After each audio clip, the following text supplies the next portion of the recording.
আজ আমি তোমাদের সাথে এমন একটা রান্না শেয়ার করব যেটা কিন্তু আমাদের বাঙালিদের ভীষণই একটা প্রিয় রান্না। সেটা হচ্ছে ইলিশ মাছের মাথা দিয়ে কচু শাক।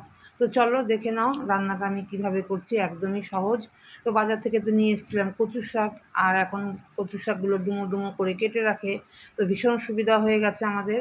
এনে কচু শাকটাকে ভালো করে ধুয়ে আমি সেদ্ধ করে নিয়েছি, আর এদিকে নুন হলুদ দিয়ে মাছের মাথাটা মাখিয়ে রেখেছিলাম, সেটাও ভেজে নিলাম। সোমবারে দিয়ে দিলাম ওই মাছ ভাজা তেলের মধ্যেই দিয়ে দিলাম দুটো তেজপাতা, দুটো শুকনো লঙ্কা, আর হচ্ছে পাঁচফোড়ন দিয়ে তারপরে তো কচু শাকটা দিয়ে বেশ ভালো করে নাড়িয়ে চাড়িয়ে ঝাঁকানাকা করে নাড়িয়ে চাড়িয়ে নিয়ে আমি মাছের মাথাটা দিয়ে দিয়েছি। তার আগে আমি মশলাগুলো দিয়েছি, গুঁড়ো মশলা, হলুদ, জিরে গুঁড়ো, নুন।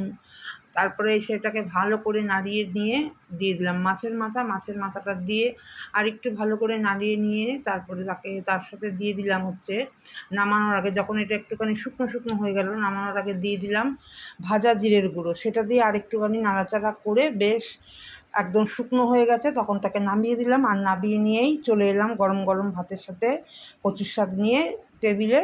আর দারুণ হয়েছে, দুর্দান্ত হয়েছে, ভীষণ ঝাল ঝাল, খুব দারুণ হয়েছে, খুব